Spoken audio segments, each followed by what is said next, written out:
Hello students, SN professional classes से मैं हेमंत गुप्ता आज आपके लिए लेके आया हूँ प्रिंसिपल ऑफ मार्केटिंग का 2020 एग्जामिनेशन का पेपर। तो चलिए स्टूडेंट्स स्टार्ट करते हैं। फर्स्ट क्वेश्चन है, पुनः विक्रय हेतु जो उत्पाद क्रेता क्रय करता है क्या कहलाता है। पुनः विक्रय हेतु जो उत्पाद क्रेता क्रय करता है क्या कहलाता है। संगठनात्मक क्रेता, ग्राहक क्रेता या उपरोक्त सभी। तो स्टूडेंट्स ध्यान रखेंगे, the buyer who buy the product for resale is called organisational buyer. संगठनात्मक क्रेता कहलाता है। ऑप्शन नंबर ए इसका करेक्ट आंसर है।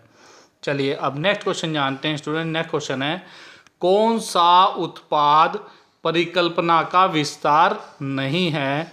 बहुरूपी उत्पाद, मुख्य उत्पाद, संवर्धित उत्पाद या जातिगत उत्पाद। which is not an expansion of product concept, multi product, core product, augmented product, generic product। तो स्टूडेंट्स इस क्वेश्चन का करेक्ट आंसर है core product, option number B, यानी कि मुख्य उत्पाद इसका सही आंसर है। अब नेक्स्ट क्वेश्चन है बेटा, निम्न में से कौन सा मूल्य को प्रत्यक्ष प्रभावित नहीं करता। प्रतियोगिता की गहनता, बाजार की दूरी, विक्रेता के गुण या आदेश का आकार। तो चलिए स्टूडेंट्स फटाफट से बताएंगे इस क्वेश्चन का क्या है करेक्ट आंसर। क्वेश्चन रिपीट कर दे रहे हैं, which of the following does not affect the pricing directly. Intensity of competition, distance of market, quality of cell person और ऑर्डर साइज। तो ध्यान रखेंगे इस क्वेश्चन का करेक्ट आंसर है विक्रेता के गुण, quality of salesperson. Option number C इसका करेक्ट आंसर है। चलिए अब नेक्स्ट क्वेश्चन जानते हैं बेटा। नेक्स्ट क्वेश्चन है, प्रकार्यात्मक छूट को क्या पुकारा जाता है। मौसमी छूट, नकद छूट, मात्रा संबंधी छूट या व्यापारिक छूट। क्या कह रहा है, functional discount is called seasonal discount, cash discount, quantity discount या ट्रेड डिस्काउंट। तो ध्यान रखेंगे स्टूडेंट्स, फंक्शनल डिस्काउंट को आप ट्रेड डिस्काउंट के नाम से जानते हैं। व्यापारिक छूट, या इस क्वेश्चन को दूसरे तरीके से भी पूछ सकता है कि ट्रेड डिस्काउंट अन्य किस नाम से जाना जाता है। तो ये ध्यान रखेंगे, ट्रेड डिस्काउंट को फंक्शनल डिस्काउंट के नाम से जाना जाता है। रिवर्स कर सकते हैं इस क्वेश्चन को। चलिए अब नेक्स्ट क्वेश्चन क्या है कि कौन सा प्रत्यक्ष वितरण प्रणाली का तरीका नहीं है। हमारे से पूछ रहा है कौन सा प्रत्यक्ष वितरण प्रणाली का तरीका नहीं है। ऑप्शन दिए गए हैं, विशाल बाजार, घर घर जाकर बिक्री, श्रृंखला विक्रय शालाएं या डाक द्वारा आदेश व्यापार। क्वेश्चन रिपीट कर रहे हैं, which is not the method of direct distribution system. विशाल market, door to door selling, chain shop या मेल ऑर्डर बिजनेस। तो ध्यान रखेंगे स्टूडेंट्स, इस क्वेश्चन का जो करेक्ट आंसर है वो है मेल ऑर्डर बिजनेस, यानी कि डाक द्वारा आदेश व्यापार प्रत्यक्ष वितरण प्रणाली का तरीका नहीं है। नेक्स्ट क्वेश्चन है, एक मोबाइल का मूल्य 10,000 रुपये के स्थान पर 9,999 रुपये तय करना किस नीति का परिचायक है। रिवाजानुसार मूल्य निर्धारण नीति, प्रोत्साहनात्मक मूल्य निर्धारण नीति, मनोवैज्ञानिक मूल्य निर्धारण नीति या उपरोक्त सभी। तो ध्यान रखेंगे 9,999 रुपये तय करना मनोवैज्ञानिक मूल्य निर्धारण नीति। ऑप्शन नंबर सी इसका सही आंसर होगा, साइकोलॉजिकल प्राइसिंग पॉलिसी। अब जानते हैं नेक्स्ट क्वेश्चन के बारे में। तो नेक्स्ट क्वेश्चन है, एक ही छत के अंतर्गत एक बड़ा भंडार जो विभिन्न प्रकार की वस्तुओं में फुटकर व्यापार करता है क्या कहलाता है। तो स्टूडेंट्स इस क्वेश्चन का जो करेक्ट आंसर है वो है विभागीय भंडार। ऑप्शन नंबर बी इसका करेक्ट आंसर है। नेक्स्ट क्वेश्चन है, समविच्छेद बिंदु कौन सा होता है। तो ध्यान रखेंगे, समविच्छेद बिंदु ज्ञात करने के लिए कुल स्थायी लागत को भाग किया जाता है अंशदान प्रति इकाई, पर यूनिट कंट्रीब्यूशन से। Fixed cost divided by contribution इसका सही आंसर है, ऑप्शन नंबर ए। चलिए अब नेक्स्ट क्वेश्चन जानते हैं। नेक्स्ट क्वेश्चन है थोक विक्रेता कड़ी है। थोक विक्रेता किसके बीच की कड़ी है?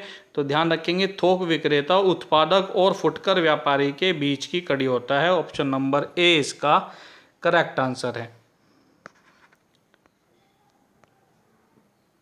नेक्स्ट क्वेश्चन है नकद बट्टा दिया जाता है। नकद बट्टा दिया जाता है व्यापारी को, ग्राहक को, उत्पादक को या कोई नहीं?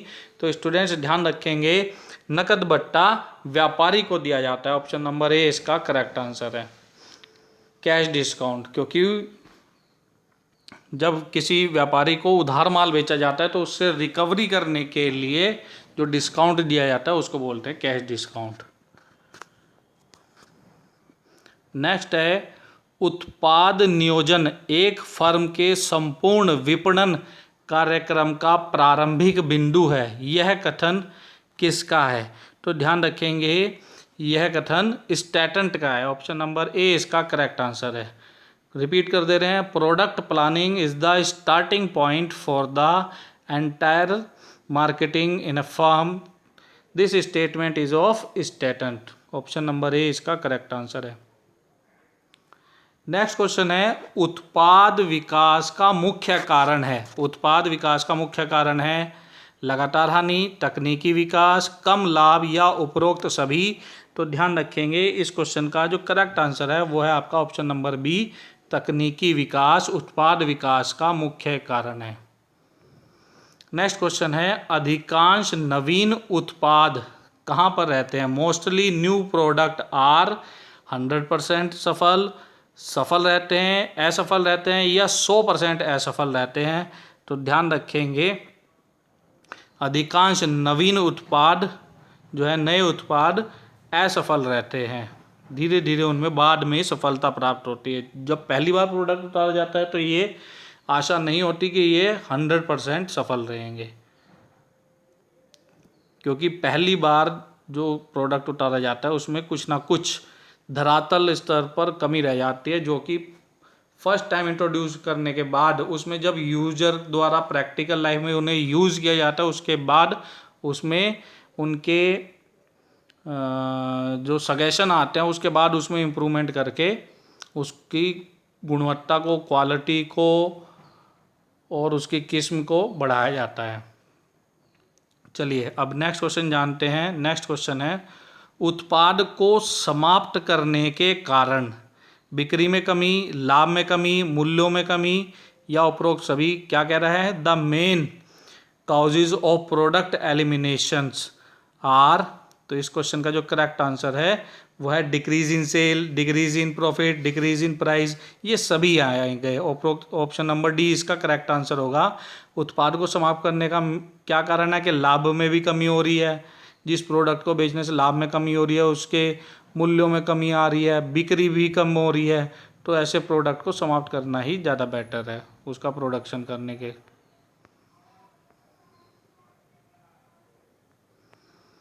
नेक्स्ट है जब कोई संस्था अपने सभी उत्पादों के लिए एक ही ब्रांड का उपयोग करती है तो उसे क्या कहते हैं? जब कोई संस्था अपने सभी उत्पादों के लिए एक ही ब्रांड का उपयोग करती है तो उसे क्या कहते हैं? ऑप्शन दिए गए हैं, व्यक्तिगत ब्रांड, निर्माता ब्रांड, परिवार ब्रांड या अम्ब्रेला ब्रांड। तो ध्यान रखेंगे इस क्वेश्चन का करेक्ट आंसर है umbrella brand. Option number D इसका करेक्ट आंसर होगा। नेक्स्ट क्वेश्चन है गुड डे बिस्कुट उत्पाद है किसका? आपको बताना है गुड डे किस कंपनी का उत्पाद है? आईटीसी का, पार्ले का, हिंदुस्तान यूनिलीवर का या ब्रिटानिया कंपनी का? तो ध्यान रखेंगे जो गुड डे बिस्कुट है वो ब्रिटानिया कंपनी का प्रोडक्ट है। आपसे फेमस कंपनियों के प्रोडक्ट के बारे में भी क्वेश्चन पूछा जा सकता है, तो इनको भी अच्छे से तैयार कर लेंगे। नेक्स्ट भी इसी पैटर्न का क्वेश्चन है डव सोप जो यूज़ किया जाता है साबुन, ब्रांड नाम है किस कंपनी का है? ग्लैक्सो का, हिंदुस्तान यूनिलीवर का, अमूल का या पार्ले का? तो ध्यान रखेंगे डव प्रोडक्ट जो है हिंदुस्तान यूनिलीवर कंपनी का है, HUL का है। कौन सा ब्रांड नाम है? रिलायंस, जिंदल, वीडियोकॉन या उपरोक्त सभी? तो ध्यान रखेंगे स्टूडेंट्स वीडियोकॉन ब्रांड का नाम है। वीडियोकॉन ब्रांड का नाम है। ऑप्शन नंबर सी इसका करेक्ट आंसर है।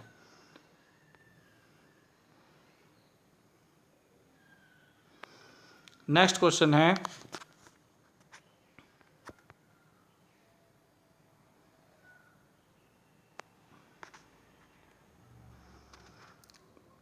निम्न में किसका अधिक महत्व है? पैकेजिंग का, ब्रांड का, ट्रेडमार्क का, इनमें से कोई नहीं। तो ध्यान रखेंगे स्टूडेंट्स, ब्रांड का अधिक महत्व है, ब्रांड का, ब्रांडेड कम प्रोडक्ट्स का। नेक्स्ट क्वेश्चन है, उत्पाद को एक विशिष्ट नाम से पुकारते हैं, किसी उत्पाद को विशिष्ट नाम से पुकारते हैं, कहलाता है पेटेंट, चिन्ह, ट्रेडमार्क या ब्रांड? फटाफट से बताएंगे स्टूडेंट्स इस क्वेश्चन का क्या आंसर है। इस क्वेश्चन का आंसर है ब्रांड। नेक्स्ट क्वेश्चन है, उपभोक्ता व्यवहार मानसिक चिंतन है, यह कथन कैसा है? गलत है, झूठ है, सही है या उपरोक्त सभी हैं? तो स्टूडेंट्स इस क्वेश्चन का जो करेक्ट आंसर है, उपभोक्ता व्यवहार मानसिक चिंतन है। ऑप्शन नंबर 3 यानी कि सी सही है, यह कथन सही है। क्रय करते समय किसी व्यक्ति के संपूर्ण व्यवहार को क्रय व्यवहार कहा जा सकता है, यह कथन किसका है? गेटे का, स्टील का, कोटलर का या पॉल का? तो स्टूडेंट्स इस क्वेश्चन का जो करेक्ट आंसर है वो है गेटे का। ऑप्शन नंबर ए इसका करेक्ट आंसर है।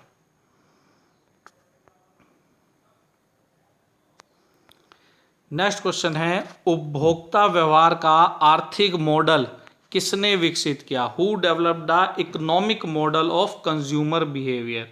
डायरेक्ट क्वेश्चन है, बड़ा इंपॉर्टेंट क्वेश्चन है स्टूडेंट्स, कॉम्पिटिटिव एग्जाम में भी आपसे पूछा गया है, तो इसको अच्छे से तैयार कर लेंगे।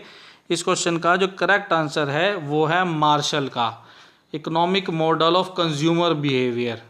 उपभोक्ता व्यवहार का आर्थिक मॉडल किसने बताया है? मार्शल ने। किसने विकसित किया? मार्शल ने। AIOD की फुल फॉर्म बतानी है, मार्केटिंग की टर्म में AIOD की फुल फॉर्म क्या होगी? तो ध्यान रखेंगे, AIOD की फुल फॉर्म होगी एक्टिविटी, इंटरेस्ट, ओपिनियन और डेमोग्राफिक्स। ऑप्शन नंबर सी इसका करेक्ट आंसर है। चलिए अब नेक्स्ट क्वेश्चन जानते हैं स्टूडेंट्स। नेक्स्ट क्वेश्चन है, बाजार विभक्तीकरण है। ध्यान रखेंगे, बाजार विभक्तीकरण किस पर केंद्रित होता है? तो स्टूडेंट्स बाजार विकेंद्रीकरण उपभोक्ता केंद्रित होता है। ऑप्शन नंबर बी इसका करेक्ट आंसर है। स्टूडेंट्स ये थे आज के हमारे मार्केटिंग से संबंधित महत्वपूर्ण क्वेश्चन। मिलते हैं अपने नेक्स्ट वीडियो में, और यदि आपने चैनल को अब तक सब्सक्राइब नहीं किया तो चैनल को सब्सक्राइब जरूर कर ले, ताकि इसी प्रकार के अपडेट आपको टाइम टू टाइम प्राप्त होते रहें। और साथ ही साथ इस वीडियो को अपने अन्य मित्रों के साथ भी जरूर शेयर करें, ताकि वो भी इस वीडियो का बेनिफिट ले सकें। और आप हमारे टेलीग्राम ग्रुप और व्हाट्सएप ग्रुप से भी जुड़ सकते हैं, उनके लिंक इस वीडियो के डिस्क्रिप्शन बॉक्स में दे दिए गए हैं। और साथ ही साथ हमारे चैनल के अबाउट सेक्शन में भी उनके लिंक आपको दिए गए हैं। मिलते हैं अपने नेक्स्ट वीडियो में। Thank you students.